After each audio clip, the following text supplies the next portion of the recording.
आज के इस वीडियो में जो है हम चार तरह के वेक्टर्स पे बात करेंगे।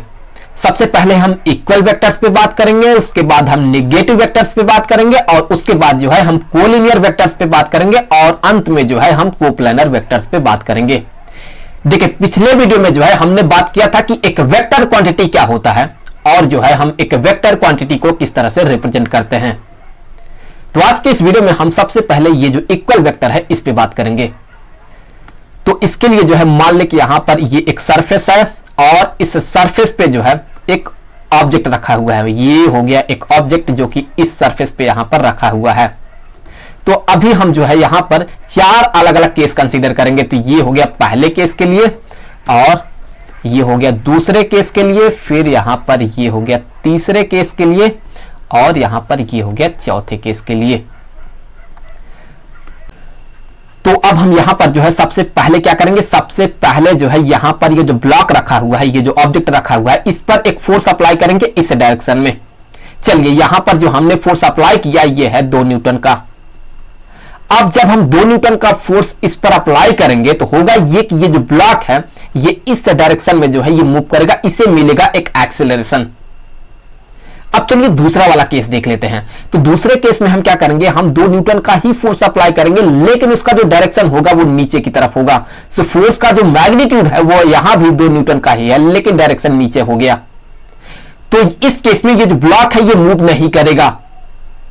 तो यहां पर भले ही दोनों का जो मैग्नीट्यूड है वो सेम है लेकिन डायरेक्शन अलग अलग है, तो यहां पर जो रिजल्ट होगा वो भी अलग अलग हो जाएगा। क्यों? क्योंकि डायरेक्शन अलग हो गया। तो हम ये नहीं कह सकते हैं कि ये वाला फोर्स वेक्टर और ये वाला फोर्स वेक्टर सेम है। सेम नहीं है। क्यों? क्योंकि जो रिजल्ट है वो अलग अलग आ रहा है। अब चले आते हैं इस तीसरे वाले केस में। तो यहां पर हम क्या करेंगे, हम जो है यहां पर जो फोर्स अप्लाई करेंगे वो इस डायरेक्शन में अप्लाई करेंगे लेकिन इसका जो मैग्नीट्यूड है ये मान लेते हैं कि ये अब 4 न्यूटन का है। यहां पर जो हमने अप्लाई किया ये है 4 न्यूटन का। तो इस केस में ये जो ऑब्जेक्ट है ये इस डायरेक्शन में मूव करेगा और यहां भी इसे मिलेगा एक एक्सेलरेशन। इस केस में जितना एक्सेलरेशन मिलेगा उसका डबल एक्सेलरेशन इस केस में मिलेगा। तो यहां पर देखें तो जो रिजल्ट है वो अलग अलग हो गया, जो इफेक्ट है वो अलग अलग हो गया। क्यों? क्योंकि भले ही दोनों का डायरेक्शन सेम है, दोनों फोर्स का जो डायरेक्शन है वो भले ही सेम है लेकिन मैग्नीट्यूड जो है वो अलग अलग है, इसलिए यहां पे रिजल्ट भी अलग अलग आ रहा है। तो हम यहां भी कहेंगे कि ये वाला जो वेक्टर होगा फोर्स वाला वेक्टर और ये वाला जो फोर्स वेक्टर होगा वो सेम नहीं है, दोनों इक्वल वेक्टर से यहां भी नहीं है।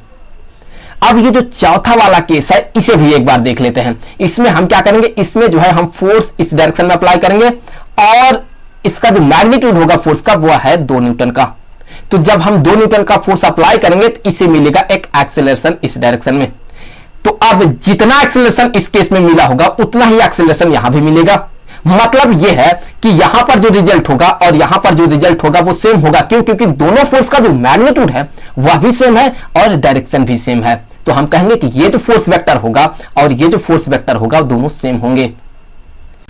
तो यहां से हम ये कह सकते हैं कि दो वेक्टर तभी सेम होंगे जब दोनों वेक्टर का जो मैग्नीट्यूड है वह भी सेम रहे और डायरेक्शन भी सेम रहे। तो अगर मान ले कि यहां पर ये एक वेक्टर है x और एक दूसरा वेक्टर है, मान लेते हैं कि ये वेक्टर है y, तो ये दोनों वेक्टर जो है बराबर तभी होंगे जब दोनों वेक्टर का जो मैग्नीट्यूड है, जब दोनों वेक्टर का जो मैग्नीट्यूड है वो बराबर हो।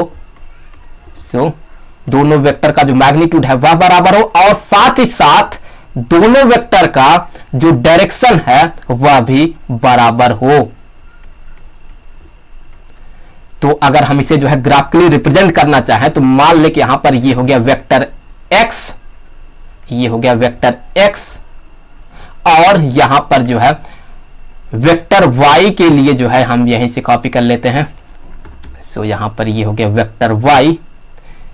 तो अब यहां पर ये जो दोनों वेक्टर होंगे, ये वेक्टर x और ये वेक्टर y, तो इस केस में इसका जो लेंथ है, इस एरो का जो लेंथ है वो इसके लेंथ के बराबर है और साथ ही साथ इसका जो डायरेक्शन है वही डायरेक्शन इसका है।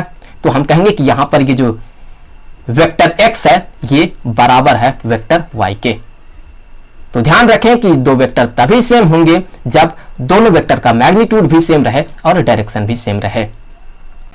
अब चलिए देख लेते हैं कि नेगेटिव वेक्टर क्या होता है।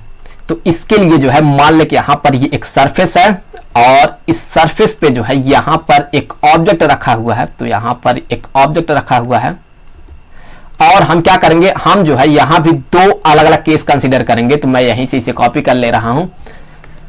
तो हम क्या करेंगे, हम जो है यहां पर अप्लाई करेंगे फोर्स, तो यहां पर हमने अप्लाई किया फोर्स, फोर्स जो है हम इस डायरेक्शन में अप्लाई करेंगे। तो यहां पर ये जो फोर्स है ये मान लेते हैं कि ये है फोर्स F, फोर्स का जो मैग्नीट्यूड है वह है F। अब अगर हम जो फोर्स अप्लाई करेंगे इसी ऑब्जेक्ट पर उतना ही मैग्नीट्यूड का हो लेकिन उसका डायरेक्शन जो है अपोजिट हो, तो यहां पर जो हम फोर्स अप्लाई करेंगे उसका जो मैग्नीट्यूड है वह F ही है लेकिन उसका जो डायरेक्शन है वो अपोजिट है। अगर यहां पर 5 न्यूटन का ये फोर्स है तो यहां पर ये जो है ये भी होगा 5 न्यूटन का, लेकिन डायरेक्शन जो है वो अपोजिट है। अगर हम इस फोर्स को इस डायरेक्शन में पॉजिटिव मानते हैं तो हमें जो है इस फोर्स को इस डायरेक्शन में नेगेटिव कंसीडर करना होगा, तो यहां पर हम लगा देंगे एक नेगेटिव साइन। ये नेगेटिव साइन ये बता रहा है कि इसका जो डायरेक्शन है, इस फोर्स का जो डायरेक्शन है वो इस फोर्स के अपोजिट है। तो हम कहेंगे कि इसका जो नेगेटिव वेक्टर है वो ये वेक्टर है। तो अगर हम इसे जो है ग्राफिकली रिप्रेजेंट करना चाहें तो यहां पर जो है ये हो गया वेक्टर F, ये हो गया वेक्टर F। ये जो एरो है इसका जो लेंथ है ये इस वेक्टर के मैग्नीट्यूड को रिप्रेजेंट कर रहा है, यहां पर ये जो फोर्स है इसके मैग्नीट्यूड को रिप्रेजेंट कर रहा है। अब अगर हमें जो है इस फोर्स वेक्टर को रिप्रेजेंट करना हुआ तो हम कैसे रिप्रेजेंट करेंगे, हम यहां पर जो एरो का लेंथ है वो सेम रखेंगे क्योंकि मैग्नीट्यूड सेम है, लेकिन जो उसका हेड होगा वो अपोजिट होगा, मतलब डायरेक्शन अपोजिट है। सो हम इसे जो है कुछ ऐसे रिप्रेजेंट करेंगे, कुछ ऐसे। इस एरो का जो लेंथ है वो इसी के लेंथ के बराबर है, दोनों का जो लेंथ है वो सेम है, लेकिन यहां पर ये जो हेड है वो एक दूसरे के अपोजिट है। दैट मीन यहां पर इसका जो हेड है वो इस डायरेक्शन में है क्योंकि फोर्स जो है ये इस डायरेक्शन में एक्ट कर रहा है। तो हम यहां पे लिखेंगे ये है नेगेटिव वेक्टर F। तो यहां पर इस फोर्स का जो नेगेटिव वेक्टर है वो ये वेक्टर है। तो ये हो गया नेगेटिव वेक्टर का कंसेप्ट। अब देख लेते हैं कि ये कोलिनियर वेक्टर्स क्या होता है। यहां पर कोलिनियर वेक्टर्स होने का मतलब यह है कि जब दो वेक्टर या फिर दो से ज्यादा भी हो सकते हैं वो एक ही लाइन में एक्ट कर रहे हों। अगर यहां पर जो है मान ले कि यहां पर ये एक सरफेस है और इस सरफेस पे जो है यहां पर एक ऑब्जेक्ट रखा हुआ है। चलिए मान लेते हैं कि यहां पर जो है ये एक ऑब्जेक्ट रखा हुआ है। अब हम क्या करेंगे, हम यहां पर ये जो ऑब्जेक्ट रखा हुआ है इस पर फोर्स अप्लाई करेंगे। फोर्स का जो डायरेक्शन है वो इस डायरेक्शन में है। चलिए हमने यहां पर जो है इस डायरेक्शन में एक फोर्स अप्लाई किया। तो जब हम फोर्स को अप्लाई करेंगे तो यहां पर होगा इस ऑब्जेक्ट में कुछ डिस्प्लेसमेंट। तो हमने मान लिया कि यहां पर जो है ऑब्जेक्ट कुछ दूर तक पहुंच गया, यहां तक पहुंच गया, इसमें हो गया कुछ डिस्प्लेसमेंट। तो यहां पर ये जो डिस्प्लेसमेंट हुआ वो कितना हुआ देखें, तो वो जो डिस्प्लेसमेंट है वो यहां से लेकर के यहां तक का है। तो आप ध्यान से अगर देखें तो जो फोर्स है वो फोर्स इस लाइन में एक्ट कर रहा है और जो डिस्प्लेसमेंट है वह भी उसी लाइन में हो रहा है। तो मतलब जो फोर्स वेक्टर है और ये जो डिस्प्लेसमेंट वेक्टर है वो सेम लाइन में एक्ट कर रहे हैं। तो यहां पर हम कहेंगे कि ये जो फोर्स वेक्टर है और ये जो डिस्प्लेसमेंट वेक्टर है ये कोलिनियर वेक्टर है। लेकिन अगर वहीं पर जो है ये हो गया सरफेस, ये हो गया सरफेस और यहां पर जो है ये हो गया ऑब्जेक्ट, ये हो गया ऑब्जेक्ट, और जो हम फोर्स अप्लाई करेंगे वो फोर्स हमने मान लिया कि वो जो फोर्स है वो हम जो है इस डायरेक्शन में अप्लाई करते हैं, इस डायरेक्शन में। ये काफी भारी ऑब्जेक्ट है मान लेते हैं, तो यहां पर ये जो ऑब्जेक्ट है इसमें हो जाता है कुछ डिस्प्लेसमेंट, यहां से लेकर के यहां तक मान लेते हैं हो जाता है डिस्प्लेसमेंट। तो जो डिस्प्लेसमेंट हुआ वो देखें तो वो यहां से यहां तक हुआ। तो अभी देखें ये जो फोर्स वेक्टर है और ये जो डिस्प्लेसमेंट वेक्टर है ये सेम लाइन में नहीं है। तो हम कहेंगे कि ये दोनों वेक्टर जो है यहां पर ये कोलिनियर वेक्टर नहीं है। अब थोड़ा ग्राफिकली देख लेते हैं। तो मान ले कि यहां पर जो है यहां पर एक लाइन है, तो मान ले कि यहां पर जो है ये एक लाइन है और इस लाइन पर जो है दो वेक्टर हैं। एक वेक्टर मान लेते हैं कि एक वेक्टर जो है यहां पर इस डायरेक्शन में है, ये है वेक्टर ए। सो यहां पर ये जो वेक्टर है ये है वेक्टर ए और जो है हम ये तो हो गया वेक्टर ए। हम इसी लाइन में जो है एक और वेक्टर ड्रॉ कर लेते हैं। चलिए यहां पर जो है ये मान लेते हैं कि ये है वेक्टर बी। सो ये हो गया वेक्टर बी। अभी ध्यान से देखें तो इस वेक्टर का जो मैग्नीट्यूड है वो ज्यादा है इस वेक्टर के मैग्नीट्यूड से। क्यों? क्योंकि यहां पर ये जो एरो है इसका जो यहां पर ये जो लेंथ है ये ज्यादा है, जबकि इस एरो का जो लेंथ है वो कम है। सो वेक्टर ए का मैग्नीट्यूड वेक्टर बी के मैग्नीट्यूड से ज्यादा है, लेकिन दोनों का जो डायरेक्शन है वो सेम है और दोनों वेक्टर जो है वो एक ही लाइन में एक्ट कर रहा है। तो हम कहेंगे कि ये दोनों वेक्टर जो है ये कोलिनियर हैं। लेकिन एक ही लाइन पे तो जो है एक और वेक्टर एक्ट कर सकता है। वो वेक्टर कैसा होगा? वो वेक्टर जो है मान लेते हैं कि वह वेक्टर जो है वो इस डायरेक्शन में एक्ट कर रहा है, ये भी तो इसी लाइन में एक्ट कर रहा है। चलिए मान लेते हैं कि ये जो वेक्टर है ये है वेक्टर सी। तो अब ये भी इसी लाइन में एक्ट कर रहा है, तो हम कहेंगे कि ये भी जो है इन दोनों के साथ जो है यह भी कोलिनियर वेक्टर है। क्यों? क्योंकि सेम लाइन में एक्ट कर रहे हैं। यहां मैं आपको बता दूं कि ये जो कोलिनियर वेक्टर्स है इसका दो पार्ट होता है, एक होता है पैरेलल वेक्टर्स और दूसरा होता है एंटी पैरेलल वेक्टर्स। तो यहां पर अगर आप फिगर में देखें तो ये वेक्टर ए और वेक्टर सी दोनों कोलिनियर हैं और साथ ही साथ दोनों वेक्टर जो है वो एक ही डायरेक्शन में एक्ट कर रहे हैं। तो यहां पर ये जो वेक्टर ए और वेक्टर बी है ये है parallel vectors. So vector A और वेक्टर बी ये पैरेलल वेक्टर्स होंगे।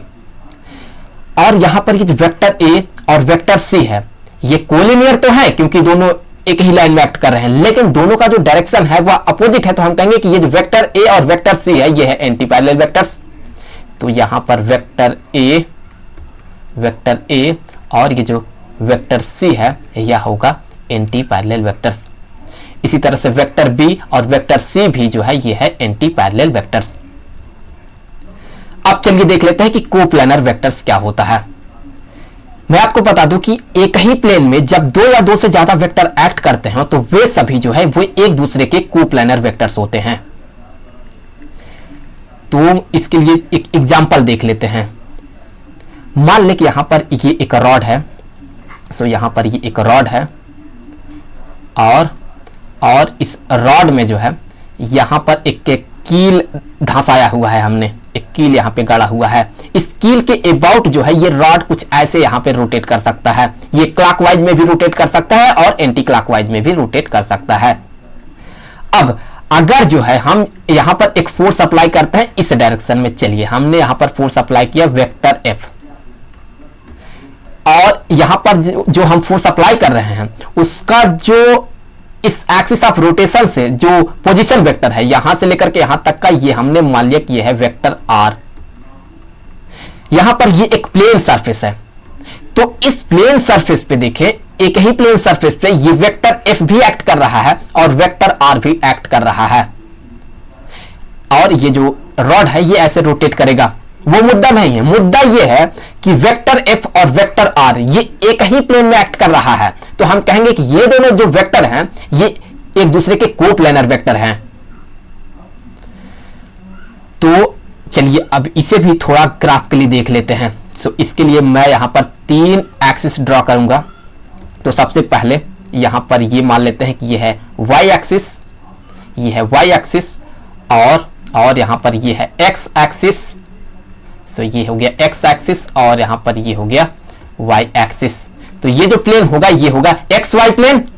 सिमिलरली यहां पर ये हो गया जेड एक्सिस। सो यहां पर ये हो गया जेड एक्सिस, ये जो एक्सिस है ये है जेड एक्सिस। अब अगर ये एक प्लेन है, सो यहां पर ये एक्स वाई प्लेन है और इस प्लेन सरफेस पे जो है ये जो प्लेन सरफेस है एक्स वाई प्लेन, इस पर दो वेक्टर एक्ट कर रहे हैं। चलिए एक वेक्टर यहां पर जो है ये है वेक्टर ए, ये हो गया वेक्टर ए और दूसरा वेक्टर ये हो गया वेक्टर बी। तो ये दोनों वेक्टर जो है ये कोप्लानर वेक्टर होंगे। क्यों? क्योंकि ये जो वेक्टर ए है ये भी एक्स वाई प्लेन पे एक्ट कर रहा है और ये जो वेक्टर बी है ये भी एक्स वाई प्लेन पे एक्ट कर रहा है। सो वेक्टर ए और वेक्टर बी जो है ये सेम प्लेन पे एक्ट करने के कारण जो है ये एक दूसरे के कोप्लानर होंगे। इसी तरह से अगर मान ले कि यहां पर जो है यहां पर ये जो प्लेन होगा ये प्लेन होगा यहां पर एक्स जेड प्लेन। सो ये जो प्लेन है ये है एक्स जेड प्लेन और इस प्लेन पर जो है दो वेक्टर एक्ट कर रहे हैं। चलिए एक वेक्टर मान लेते हैं कि ये वेक्टर यहां पर हो गया वेक्टर, ये हो गया वेक्टर डी, ये हो गया vector D.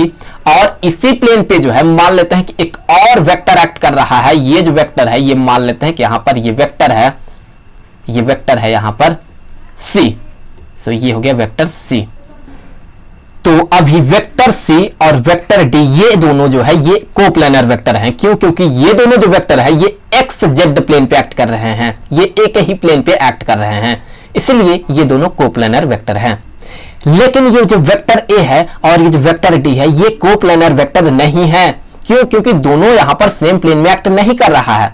Vector A X Y plane में एक्ट कर रहा है, जबकि वहीं पे वेक्टर डी जो है ये एक्स जेड प्लेन पे एक्ट कर रहा है, इसलिए दोनों जो है ये कोप्लेनर वेक्टर नहीं है। सिमिलरली यहां पर ये जो वेक्टर डी है ये वेक्टर वी के साथ नहीं है कोप्लेनर, और यहां पर ये जो वेक्टर सी है यह भी वेक्टर ए और वेक्टर वी के साथ कोप्लेनर वेक्टर नहीं है।